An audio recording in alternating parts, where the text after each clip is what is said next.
ఓం మహాగణాధిపతయే నమః. ఓం గురుభ్యో నమః. ఓం శ్రీమాత్రే నమః. అరుణాం కరుణాతరంగితాక్షీం ధృతపాశాంకుశపుష్పబాణచాపాం అనిమాదిభిరావృతాం మయూకైః అహమిత్యేవ విభావయే భవానీ. శ్రీమాత్రే నమః. ప్రేక్షకులకి ఆ లలితాంబిక అమ్మవారి యొక్క అనుగ్రహం పరిపూర్ణంగా కలగాలని మనస్ఫూర్తిగా కోరుకుంటూ మనం ఈరోజు ఆంగ్ల నూతన సంవత్సరం రాబోతుంది ఒక 3-4 నెలల్లో. దానికి చాలామంది ఏమండి న్యూ ఇయర్ నుంచి గ్రహాలు ఎలా మారుతాయి, దానివల్ల మేము కొన్ని ప్లానింగ్స్ చేసుకోవాలి అడిగినప్పుడు నేను చెప్పింది ఏమిటంటే ఇది మనకు ప్రామాణికం కాదు, మనది ఉగాది నుంచే చూసుకోవాలని చెప్పినప్పుడు, లేదండి మేము మా లైఫ్ ప్లానింగ్స్ కొన్ని ఉంటాయి, ఈ సంవత్సరం ఇలా కానీ ఇల్లు కొనాలా వద్దా, అసలు ఉద్యోగం మారచ్చా వద్దా, ఇన్వెస్ట్మెంట్ చేయాలా వద్దా, ఇలాగ వివాహం దగ్గర నుంచి ప్రతిదీ కూడా గ్రహాలు ఎంతవరకు సపోర్ట్ చేస్తున్నాయి, సపోర్ట్ చేయనప్పుడు అది కంపల్సరీ అవుతుంది. ఒక్కోసారి ఉద్యోగం మారడం కానివ్వండి, గృహం కొనుక్కోవడం కానివ్వండి, వివాహం కానివ్వండి, ఇన్వెస్ట్మెంట్ కానివ్వండి, ఏదైనా కానీ. మరి అలాంటప్పుడు ఎటువంటి పరిహారాలు చేసుకుంటూ దాని ముందుకు వెళ్ళాలి అనే విషయం తెలుసుకోవాలి కదా. కాబట్టి మీరు కాస్త చెప్పండి అని చెప్పి నన్ను చాలామంది అడగడం వల్ల ఆంగ్ల నూతన సంవత్సరం యొక్క జనవరి నుంచి డిసెంబర్ వరకు ఉన్నటువంటి గ్రహస్థితిని అనుసరించి చెప్పడం జరుగుతుంది. అయితే ఈ విషయాలు చెప్తుంది నేనైనప్పటికీ కూడా చెప్పిస్తుంది సాక్షాత్ లలిత అమ్మవారికి అని భావిస్తే అసలు గ్రహాలు ఎలా మారుతున్నాయి ఈ న్యూ ఇయర్ చూద్దాం. ఇక్కడ చూసుకున్నట్లయితే మనకి నూతన సంవత్సరం ప్రారంభంలో అంటే జనవరి 1వ తేదీకి 1 డిగ్రీలో ఉంటున్నాడు శని. ఎందుకంటే ఈయన వక్రగతి మళ్ళీ ముందుకు వెళ్ళాడు కదా. 1 డిగ్రీలో ఉన్న శని జూలై 27కి 2026 జూలై 27కి వక్రిస్తాడు. వక్రించి అతని వక్రత్యాగము 10th డిసెంబర్ రోజు వక్రత్యాగం అనేటువంటిది పోతుంది, గుర్తుపెట్టుకోండి. రైట్. ఇక అలాగే మేజర్ ప్లానెట్ శని, రెండవది మేజర్ ప్లానెట్ అనుకుంటే గురువు మనకి జనవరిలో 27 డిగ్రీలో ఉంటున్నాడు మిథున రాశిలో. అలా ఉన్నటువంటి గురువు పర్టికులర్గా జూన్ 2వ తేదీకి కర్కాటకంలోకి అంటే ఉచ్చస్థితిలోకి వస్తున్నాడు. ఆ ఉచ్చస్థితిలోకి వచ్చినటువంటి గురువు మరలా ఎంతవరకు ఉంటాడు ఆ కర్కాటక రాశిలో అంటే 1 నవంబర్ 2026 వరకు ఉంటాడండి. అంటే 1 నవంబర్ 26 మళ్ళీ సింహంలోకి వెళ్ళిపోతున్నాడు. ఎందుకంటే మనకి ఆల్రెడీ 2025 సంవత్సరంలో అక్టోబర్, నవంబర్, డిసెంబర్ మాసాల్లో అతిచారంలో ముందుకు వచ్చి వెనక్కి వెళ్ళాడు ఆయన ఆల్రెడీ. అంటే అక్కడ ఒక 3 నెలలు ఆయన కాంబినేషన్ వచ్చేసింది. సో మళ్ళీ తర్వాత సింహంలో మళ్ళీ వక్రిస్తాడు. That is different thing. అది డిసెంబర్, జనవరి ఆ టైమ్స్లో జరుగుతుంది చెప్పాలంటే. రైట్. ఇక రాహుకేతువులు కూడా ఈ సంవత్సరం ఎప్పుడు మారుతున్నారు ఏమిటి అని చెప్పి చూసుకున్నట్లయితే పర్టికులర్గా ఈ రాహువు కేతువు 25 నవంబర్ 2026 వరకు సింహ కుంభరాశిలో ఉంటున్నారు. దాని తర్వాత ఈ కేతు కర్కాటకంలోకి వెళ్ళడము, రాహు మకరంలోకి రావడం జరుగుతుంది. కాబట్టి ఈ యొక్క గ్రహస్థితిని అనుసరించి ఎవరెవరికి ముందుగా లగ్నమే తీసుకోండి. లగ్నం తెలియదు అనుకున్న వారు రాశి హ్యాపీగా చూసుకోవచ్చు, దీని ఏమీ కన్ఫ్యూజన్ లేదు. లగ్నం ఎవరికి తెలుస్తుంది అంటే టైం ఉన్న వారికి లగ్నం తెలుస్తుంది, టైం లేని వారు రాశి చూసుకుంటారు.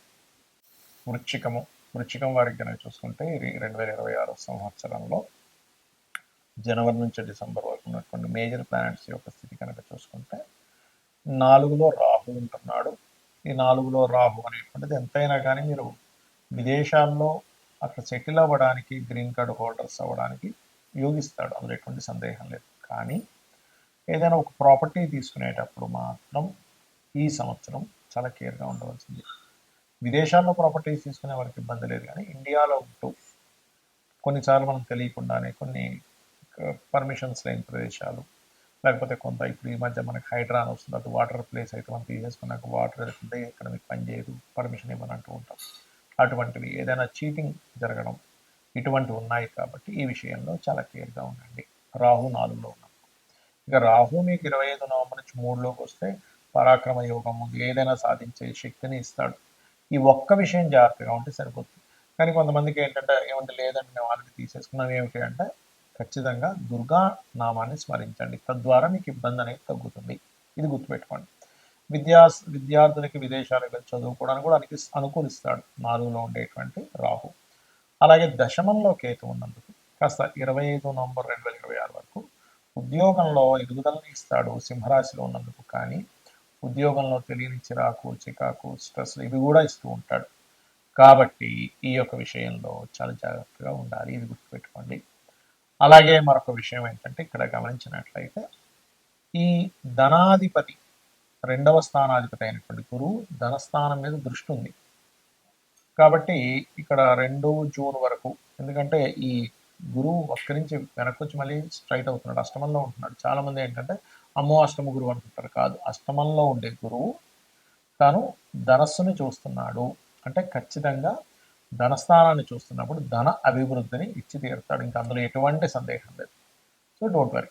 కాకపోతే మరి జూన్ 2వ తేదీ నుంచి కర్కాటకంలో ఎగ్జాల్టెడ్ హౌస్ వస్తున్నాడు కదంటే లగ్నాన్ని చూస్తాడు. లగ్నాన్ని చూసినప్పుడు ఏం చేస్తాడంటే ఇక్కడ సంతానం కోసం చేసే ప్రయత్నం ఫలిస్తుంది. అక్కడ ఎలాగో మీకు చూడండి, పంచమంలో ఉండే శని కూడా 25 జూలైకి వక్రిస్తున్నాడు. కాబట్టి శని వక్రగతి జరగడము, గురువు దృష్టి పంచమం మీద లగ్నం మీద జరిగినప్పుడు, లగ్న పంచమాలు ఎప్పుడైనా కానీ మీకు స్ట్రాంగ్ అయినప్పుడు మీకు మంచి ఆలోచన విధానాన్ని, సంతానం కోసం చేసే ప్రయత్నం ఫలించడం, అంటే కొంతమంది ఐవీఎఫ్తో ప్రయత్నం చేస్తూ ఉంటారు.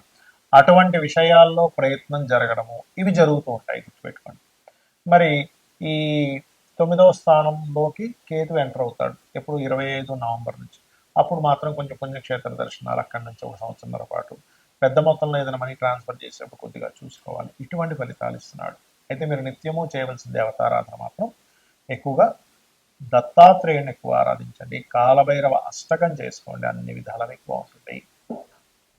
మనం జీవితంలో ఎంతో కష్టపడుతున్నా, నిజాయితీగా న్యాయంగా ఉన్నా, ఒకరిని ఇబ్బంది పెట్టకపోయినా, ఎంతో హానెస్ట్గా ఉన్నా ఇబ్బందులు పడుతూ ఉంటాం. మనకు అర్థం కాదు ఏమిటిది, నేను ఎంతో మంచివాడిని కదా, ఎవరిని ఇబ్బంది పెట్టట్లేదు కదా, ఎంతో తెలివిగా ఉన్నాను కదా, అయినా నాకు ఎందుకు అవకాశాలు రావట్లేదు, నాకెందుకు ఇంత ఇబ్బంది ఉంటుంది అంటే మనకి జ్యోతిషాస్త్రం కర్మ సిద్ధాంతం.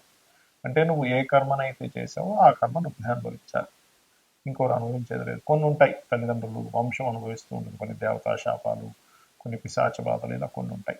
అయితే ఇక్కడ మనం అర్థం చేసుకోవాల్సింది, ధనం రావట్లేదు పూర్వజన్మలో ఎక్కడో ధనపరమైనటువంటి విషయాల్లో నేను సరిగ్గా దాన్ని వినియోగించుకోకపోవడము, ఇబ్బంది పెట్టడము, అవమానించడము చేశాను ధనాన్ని, లేదా కుటుంబాన్ని సరిగ్గా చూసుకోలేదు, అప్పుడు ధనపరమైన ఇబ్బందులు వస్తూ ఉంటాయి. అలాగే బాతృ అంటే కుటుంబ సభ్యుల్లో ముఖ్యంగా అన్నదమ్ములతో గొడవలు కానివ్వండి, మాతృపితృ అంటే తల్లిదండ్రులతో గొడవలు కానివ్వండి, లేకపోతే వివాహం అవ్వకపోవడం కానివ్వండి, పెట్టిన ఏ ఇన్వెస్ట్మెంట్ అయినా కలిసి రాకపోవడం కానివ్వండి, విదేశాలకు వెళ్ళాలని ప్రయత్నం చేస్తుంటే కుదరట్లేదు అనుకోండి, ఇలా ఏ కష్టమైనా ఒక ఎత్తు అయితే ధనపరమైన కష్టం మరింత ఇబ్బంది. ఎందుకంటే ఇవన్నీ కూడా ధనం ఉంటే వస్తాయి, ధనంతో మూలంగా ఉంటాయి. ఎందుకంటే కుటుంబము ధనస్థానము రెండూ కూడా చాలా బలమైనటువంటి, మంచి కుటుంబం ఉందా మనిషి హ్యాపీగా ఉంటాడు, మంచి ధన సంపాదన ఉందా హ్యాపీగా ఉంటాడు.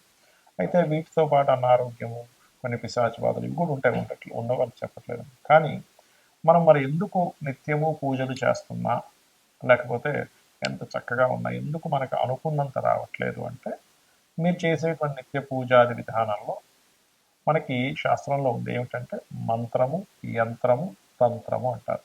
అంటే మంత్రం అంటే ఏమిటి, మీరు ఏదైతే లలిత సహస్రనామాలు చదువుతున్నారో, విష్ణు సహస్రనామాలు చక్కగా భక్తితో చేస్తున్నారు, ఏ అష్టోత్తరం, లక్ష్మీ అష్టోత్తరం ఏదైనా చేస్తున్నారు, అది మంత్రం.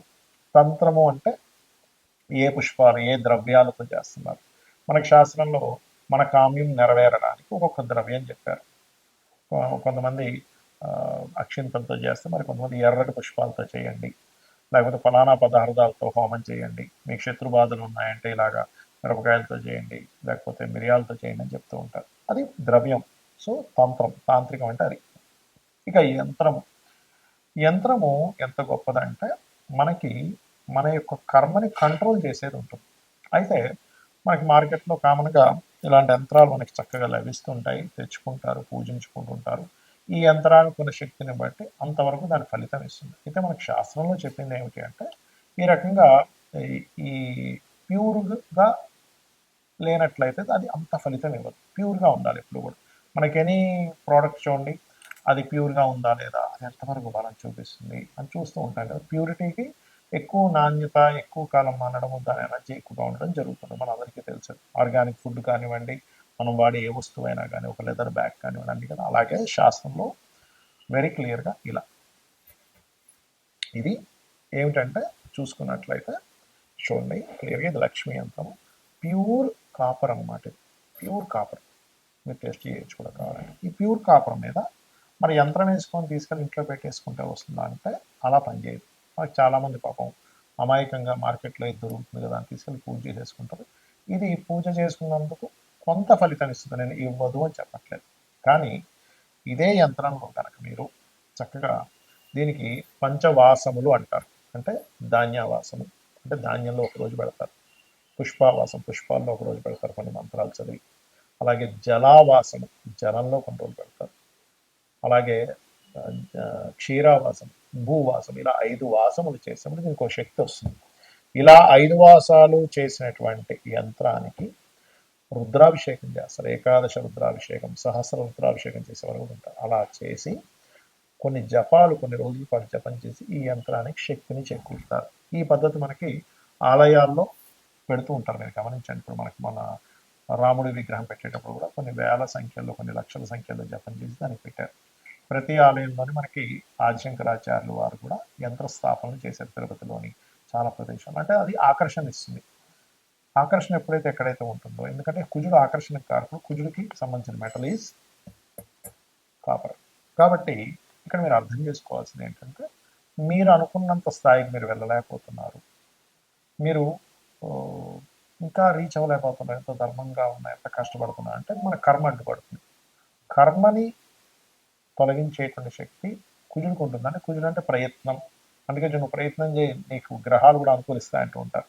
అంటే కుజుడు ప్రయత్నం, కుజుడు కష్టపడి చేసేది, ఎలాగైనా సరే విక్టరీ అవ్వాలని. అందుకే చూడండి, ఎవరికైనా కుజుడు స్ట్రాంగ్గా ఉంటే వాళ్ళు ఈ యొక్క స్పోర్ట్స్లో రాణిస్తారు.